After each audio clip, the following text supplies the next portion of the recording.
5 things that happen when you truly put God first.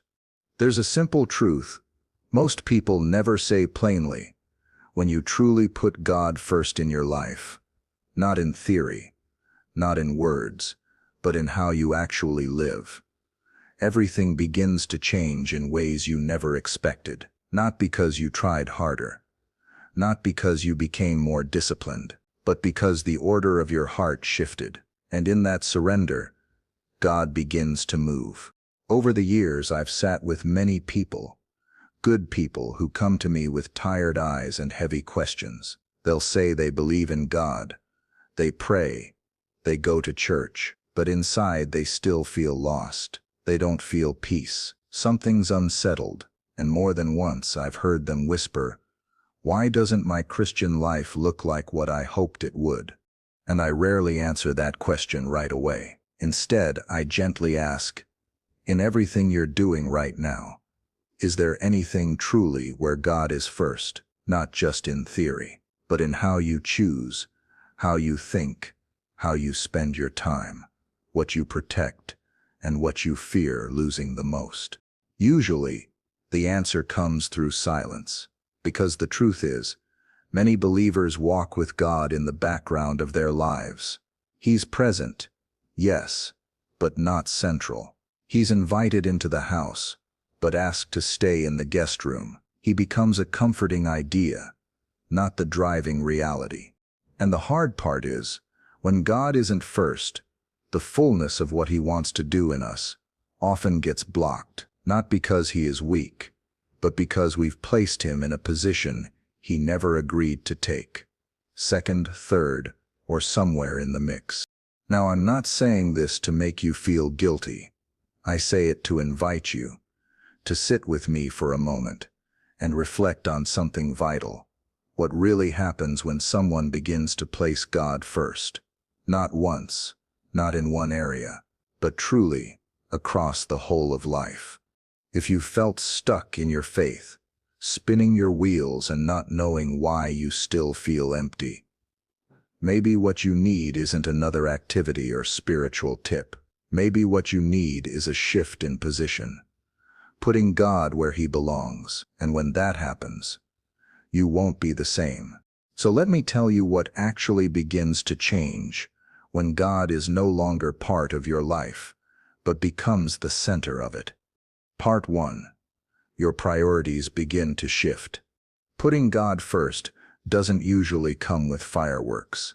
It often begins quietly, almost unnoticed, in the background of an ordinary life. But as subtle as it may seem at first, the shift it causes is deep and lasting. One of the first signs is that your priorities, what you value, chase, protect, begin to change. You may not even notice it immediately. You still wake up to the same responsibilities, still go to work, still interact with the same people. But inside, something feels different. Your heart starts tugging in new directions. The things that used to matter most, status, success, security, approval, start to loosen their hold on you, not because you stopped caring altogether, but because something greater has taken the central place. And that something is not an idea, it's a person. I remember a woman I counseled years ago. She had grown up in church, raised her children in faith, and faithfully served in the background for decades. But she came to me one day, tears quietly falling, and said, "I've loved God all my life, but I don't think I ever made Him first. I always fit Him in around everything else." She wasn't angry. She wasn't even ashamed. She was just waking up to a truth that had waited patiently in her soul for years. And from that point on, she began reordering things, not all at once, but in real, deliberate ways. Putting God first doesn't mean quitting your job or selling everything and moving to a village. It means asking, every single day, what does God value most in this situation? It means letting His wisdom, not the world's logic, shape your calendar, your tone of voice, your financial decisions, And even how you rest, you begin to see time differently. Not as something you control, but something you're entrusted with. And time is usually where the first shift happens. People who put God first begin to feel uncomfortable wasting hours on things that leave their soul empty. They stop filling silence with endless noise. They find themselves longing to spend time in prayer, not because it earns them points with God, but because something in them needs it, like a plant needs light. Then comes a shift in relationships. You might find yourself distancing from voices that constantly stir anxiety or distraction, not out of pride, but because you've realized some relationships pull you away from peace instead of toward it, and you no longer have the appetite to constantly prove yourself to people who can never be satisfied. Eventually, even the way you handle conflict changes. When God is first, you're not as quick to defend your ego. You're slower to retaliate, quicker to forgive. You start asking not, how can I win this argument? But how can I honor God in this moment? That doesn't mean you become passive. It means you become anchored. Even your idea of success transforms. You may still work hard, still pursue excellence, but now success isn't about being seen. It's about being faithful. You no longer measure your days by how much you accomplished, but by whether you stayed in step with God's Spirit. That quiet change brings rest, not because life gets easier, but because your soul is no longer pulled in a dozen directions. You've chosen your center, and that center holds. There's also a deep humility that grows in you. When God is first, you begin to let go of the illusion of control. You stop trying to manage every outcome. You start trusting that the God who leads you is also the God who provides for you, defends you, and opens the right doors in His time.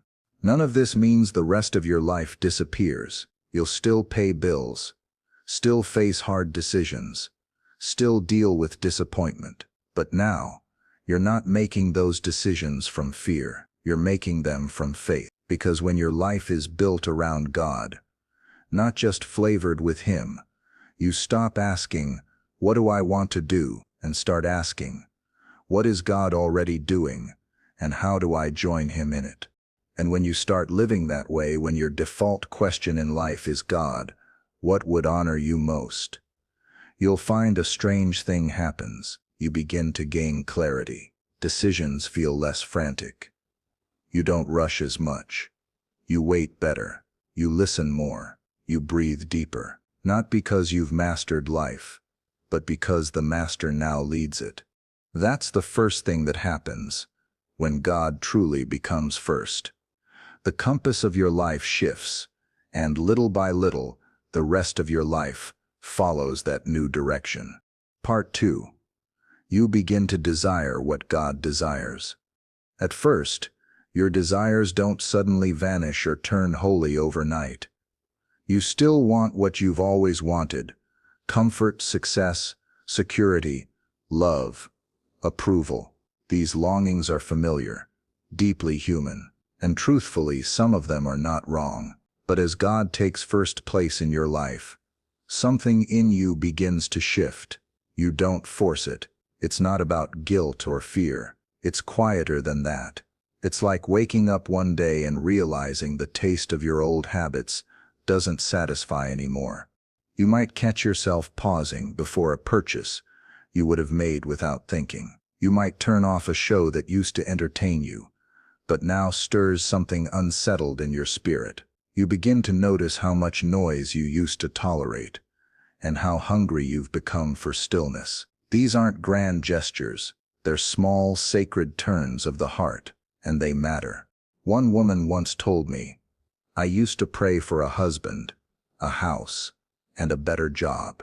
But now, I just pray to want what God wants, because every time I get what I want without Him, I end up more anxious, not less. That realization didn't come in a single moment. It came after years of chasing her own dreams, then wondering why her joy always faded. She had confused blessings with alignment, and when she began asking, "God, what do you want in this situation?" she started to experience a peace that success had never brought her. Desiring what God desires doesn't erase your personality or passions. It sharpens them. It gives them purpose. Maybe you love music. Maybe you're drawn to business or teaching or writing. Putting God first doesn't mean abandoning those things. It means surrendering them, asking God, "How can this reflect your heart? Not just my talent." And suddenly, the work of your hands carries eternal weight. It's not just about talents either. Even your reactions begin to shift. You get less pleasure from gossip, even if you once found it entertaining. You feel a tug in your conscience when you speak harshly. You're more tender toward people you used to judge. Why? Because your heart is slowly learning what God values: mercy, truth, justice, humility. And once you begin to see people through His eyes, it's hard to go back. I remember a man in his 70s who spent decades living for himself. Late in life, he surrendered to Christ. And I'll never forget what he said to me. "I don't regret what I missed out on. I regret not caring about what God cares about sooner." He began volunteering with at-risk youth, not because it made him feel good, but because he genuinely wanted to show someone the love he never received as a child. His desires were no longer about comfort. They were about redemption. Your prayers also begin to change. You stop trying to control every outcome. You stop handing God lists and start asking Him to change your heart. You say things like, "Lord, shape my will to match yours," and you mean it. Sometimes that means letting go of dreams that once defined you. Sometimes it means staying faithful in places you once wanted to escape. But strangely, the more you surrender, the lighter your soul feels. Even your idea of what a blessed life looks like begins to evolve. You start caring less about how things appear and more about how they align. A quiet, steady day can feel more fulfilling than a packed one. You find beauty in simplicity, joy in obedience, strength in waiting, because now your soul isn't chasing emotional highs, it's resting in divine rhythm. You begin to notice people differently too. You feel drawn to the lonely. You weep more easily when you see injustice. You start praying for people you used to ignore, not because someone told you to, but because something in you aches for what God aches for. His burdens become your burdens. His longings become your compass. This isn't a formula. It's not about trying to behave better or look more spiritual. It's about the Spirit of God slowly, gently transforming your inner life. He begins to prune what's distracting. He deepens what's eternal. And your desires begin to point in a new direction, not toward your own kingdom, but toward His. So if you've ever wondered what's wrong with you, because you don't want the right things yet, take heart. You're not broken. You're being reshaped. And as you continue to put God first, what matters to Him will begin to matter to you, not because you forced it, but because your heart is learning how to love in a new way. And when that happens, when you begin to desire what God desires, life no longer feels like a competition or a hustle. It begins to feel like a calling, and in that calling you find joy that circumstances can't touch. Part 3. You start living with eternal perspective. When God becomes first in your life, something happens to the way you view time. It's almost like a second lens gets placed over your eyes. Not one that distorts reality, but one that clarifies what's truly lasting. You begin to see life, not just in days or decades, but in eternity. And once you see from that perspective, you can't unsee it. You start asking different questions. Instead of, "What will make me happiest right now?" you begin to ask, "What will matter in the light of eternity?" That shift isn't always dramatic, but it's steady. You might pause before reacting in anger, not just to keep the peace, but because you're learning that words carry eternal weight. You forgive more quickly, not because it's easy, but because eternity reminds you that bitterness is too costly to carry. There's a story I often think about, one I heard from a retired missionary. He and his wife had given up a comfortable life to serve in a remote part of Africa. For over 30 years, when they returned to the U.S., they flew home on the same plane as a famous politician. At the airport, crowds had gathered to welcome the politician, cameras flashing, cheers filling the room. But for the missionary couple, there was no one, no sign, no crowd, no welcome. He admitted he felt a pang of sadness, but then his wife gently whispered, "We're not home yet." That sentence has stayed with me, because that's what it feels like when you live with eternity in mind. You stop expecting the rewards of this world to satisfy you. You stop demanding that everyone notice your sacrifices. You realize this life isn't the finish line, it's the planting ground. Living with eternal perspective doesn't make you distant from the present. It makes you more engaged, more intentional. You begin to treasure people over possessions, conversations over accomplishments. You begin to see your home, your job, your time as tools, temporary but sacred, through which the love of Christ can be poured into others. You worry less about getting ahead, and you think more about leaving something behind. Not a legacy of applause, but a legacy of faith. What values are you passing on? What stories will your children or grandchildren tell about how you handled hardship or how you treated the forgotten? This shift also softens your grip on control, because eternal perspective reminds you you're not the author of the story. You're a page in something much greater. And because of that, you can live with a little more surrender. You trust that what feels unseen now is not unseen by God. The kindness no one acknowledged, the obedience no one praised, the prayers no one heard but Him, they all count. Even how you suffer changes. When your eyes are fixed on eternity, you stop asking, "Why is this happening to me?"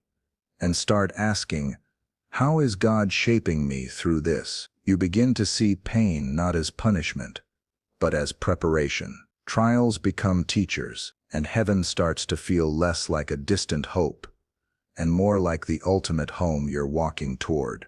Some people might call this foolish. They'll say you're too heavenly minded to be any earthly good. But the truth is, it's the opposite. The people who live with eternity in their hearts often love the most generously, serve the most quietly, and endure the most faithfully, because they're not just living for now, they're living for forever. And here's the beautiful part. When you live with eternal perspective, you don't fear aging. You don't dread the end, because you know this is not the whole story. This is just the beginning. And every act of faithfulness here echoes in a kingdom that has no end. That's what happens when you truly put God first. You start measuring your life by eternal truths, not temporary trends. You walk a little slower, speak a little gentler, and love a little deeper. Not because you've figured it all out, but because your eyes have been lifted from the ground to something far greater than this world can offer. Part 4. You learn to trust God's timing over your own. When God takes first place in your life, it's not just your desires or your vision that changes. Your sense of time changes too. You begin to learn that God rarely works according to your schedule, but He's never late. And that realization changes everything.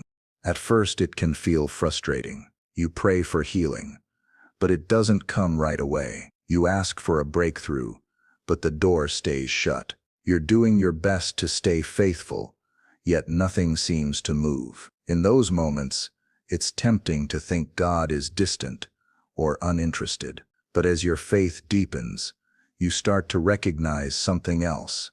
God is not in a hurry because his plans are wiser than your deadlines. There's a kind of maturity that comes only from waiting. And when God is first in your life, you begin to trust that delay doesn't mean denial. It means development. You begin to see that the waiting season is not wasted time. It's shaping time. God is preparing something in you before he does something through you.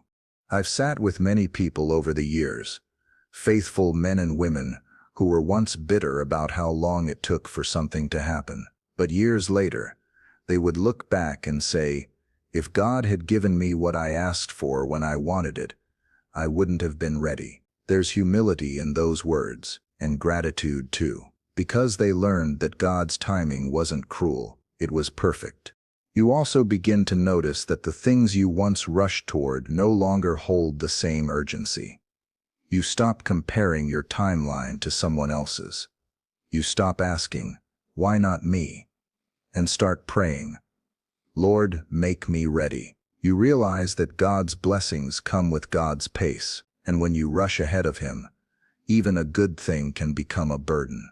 This shift doesn't make waiting easy, but it makes it holy. It turns your frustration into formation. And the more you surrender your timeline, the more peace you experience. You begin to understand verses like Ecclesiastes 3:11, which says, he has made everything beautiful in its time, not your time, his. Sometimes God delays an answer so your faith can deepen. Sometimes he waits to protect you from something you can't yet see. And sometimes he simply wants to walk with you longer before revealing what's next. When you put God first, you learn to value that walk as much as the destination. You also start seeing time differently in your relationships. You become more patient with others. You stop forcing people to grow on your schedule.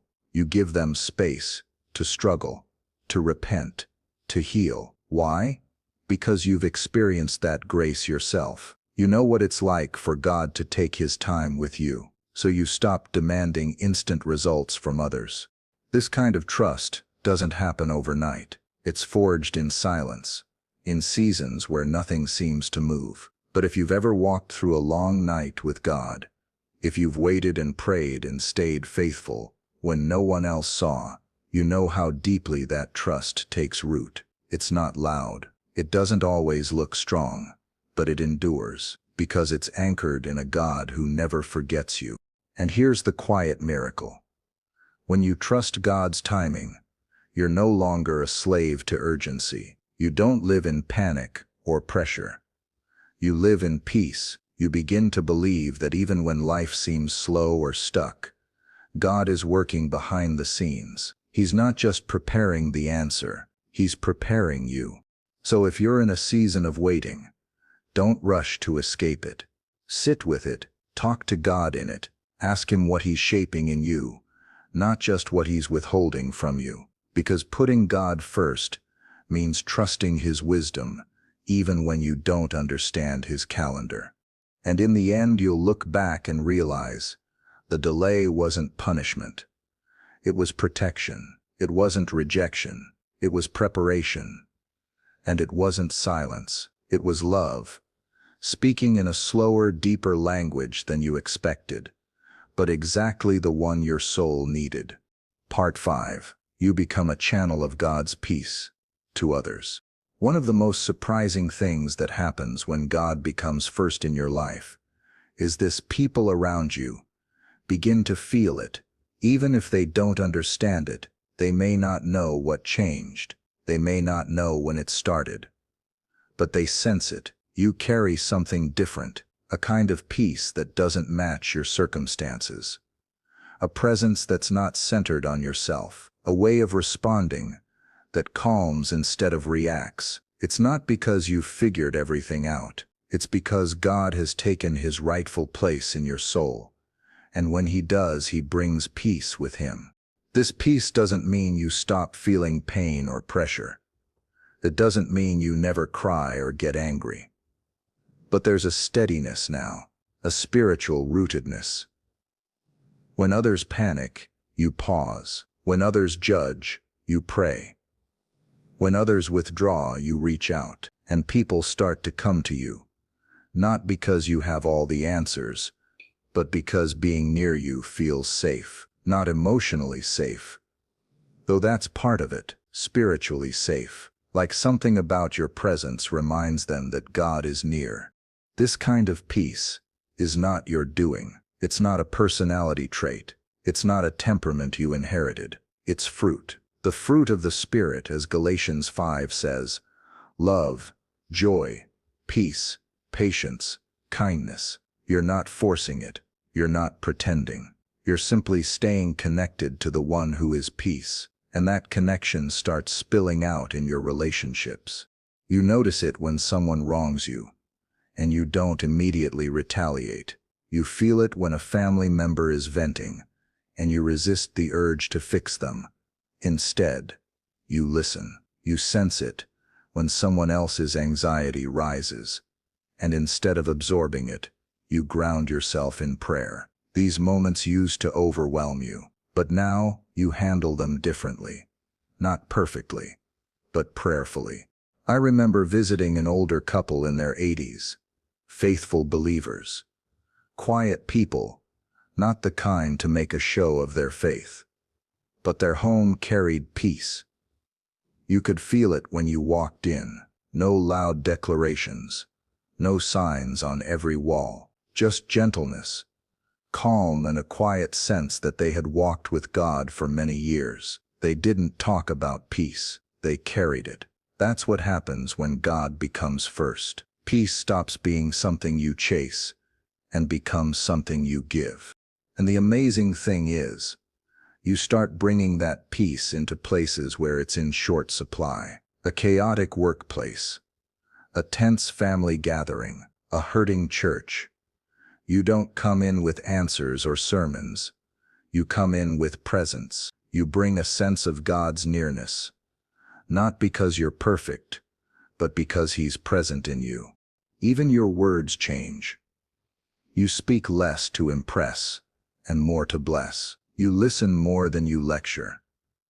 You start to see that sometimes silence is the most powerful witness of all, especially when it's filled with love. There's a verse in Isaiah that says, "You will keep in perfect peace those whose minds are steadfast, because they trust in you." That's not a promise for people with easy lives. It's a promise for people who choose to trust, even when life is hard. And when you live that trust, you become a steady place for others in the storm. This kind of peace doesn't always make you popular. It might confuse people who expect drama. It might frustrate people who want you to take sides. But your loyalty isn't to conflict. It's to Christ. And He said, "Blessed are the peacemakers, for they will be called children of God." That's who you're becoming, a peacemaker. Not by avoiding truth, not by hiding pain, but by inviting God into the middle of it all, and letting His presence shape your response. And as you do, you'll notice something strange and beautiful. People will start opening up around you, not because you demand it, but because your peace gives them permission to rest, to breathe, to hope. That's what it means to put God first. Not just that you get peace, but that you become a vessel of it. You don't walk into rooms demanding attention. You walk in carrying God's compassion. You become someone who reflects the steadiness of Christ, even in the chaos of this world. And people will remember that, not the clever things you said, but the way they felt when they were near you. That's the legacy of peace, and it always begins with a surrendered heart. Conclusion. This is the kind of life that changes everything. When we talk about putting God first, it's easy for it to sound like a slogan, something we nod at in church, something we write on a sticky note and place on the fridge. But it's far more than that. It's a daily, quiet, courageous decision to let God lead in every area of your life, even the ones you used to guard most tightly. It's choosing surrender over control, trust over anxiety, His wisdom over your instincts. His purpose over your preferences. And that choice, made over and over, sometimes in trembling faith, transforms everything. You begin to see yourself differently. You stop measuring your worth by your past or by people's opinions. You start to believe that the God who created the stars also thought the world needed one of you, that you weren't just saved for heaven, but shaped for a purpose here, that your story, with all its broken pieces and quiet victories, is a testimony in progress. You begin to see others differently too, not as problems to avoid or people to fix, but as souls God longs to reach through you. Your heart softens, your eyes see more, you forgive quicker, you listen deeper. You start becoming a person others trust, not because you have a perfect life, but because you carry peace and walk in love. You also begin to handle pain differently. You no longer ask only, "How do I escape this?" but "How is God refining me through this?" You begin to see trials not just as battles, but as sacred places where God meets you, shapes you, and prepares you for deeper joy. And over time you begin to notice a shift. You're no longer just believing in God, you're walking with Him, talking to Him, depending on Him. Not only in crisis, but in the quiet. Your faith isn't just what you do, it's who you are. And the more you live that way, the more freedom you feel. You stop living under the weight of constant striving. You stop chasing applause or perfection. Instead, you begin living with an open hand, willing to be used, willing to be changed, willing to wait, because you trust the one who holds your life, and you believe He is good. And this is where everything begins to change, because a life that truly puts God first is a life that bears fruit in every season. Maybe not always visible, maybe not always fast, but always real, always growing, always drawing others to the light of Christ. Not by shouting, but by shining. So wherever you are right now, whether you're just starting to seek God again or you've walked with Him for years, know this: it's not too late to reorder your life. It's not too late to choose a different first, to step off the treadmill of self-effort and step into the peace of surrender, to take the hand of the one who has never stopped loving you, and to say, "God, I want you to lead." And when you do that, when you truly put God first, you'll never be the same, because He will meet you right where you are and lead you exactly where you're meant to go.